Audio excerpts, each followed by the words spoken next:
মুসলমান, এখনো পর্যন্ত এই মজলিস আমার মনে হয় আমরা 100 বার পড়ে ফেলেছি দরুদ শরীফ।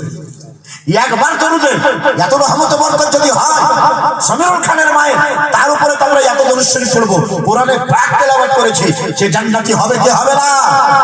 নিশ্চয় হবে, নিশ্চয় হবে। তুঝে और जन्नत से क्या मतलब हाबी दूर हो, हम रसूलुल्लाह के जन्नत रसूलुल्लाह की अशहक है मसलते रफ़अत रसूलुल्लाह की देखनी है हश्र में इज्जत रसूलुल्लाह की। मुसलमान তাই আমার আল্লাহ বড় মেহেরবান।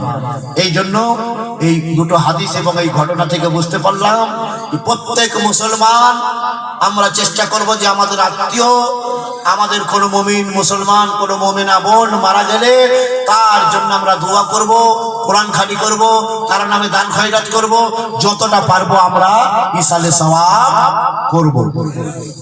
এই পদ্ধতি হলো আমাদের হক এবং একটা মুসলমানের উপকার। ব্রাদার ইসলাম কোরআনে মুকদ্দাস থেকে আয়াতে কারিমা পড়েছিলাম, আমার আল্লাহ নবীজির শানে বলেন ওমা আরসালনাকা ইল্লা রাহমাতাল লিল আলামিন। আমার আল্লাহ নবীকে সম্বোধন করেন, নবী আমার কি আল্লাহ আল্লাহ। আর কোরআনে মুকদ্দাস, কোরআন পাকের মধ্যে কটা সূরা আছে? 114টি সূরা। কতগুলা সূরা বাবা?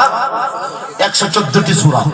কোরআন পাকের মধ্যে আছে 114টি সূরা। এই 14টি সূরার মধ্যে 89টি সূরা মাক্কি, 25টি সূরা মাদানী। মাক্কি কাকে বলা হয়? নবী আমার যতদিন মক্কা নগরীতে ছিলেন কোরআন পাকের ওহী মক্কায় এসেছে, সেই সূরাকে বলা হয় মাক্কি।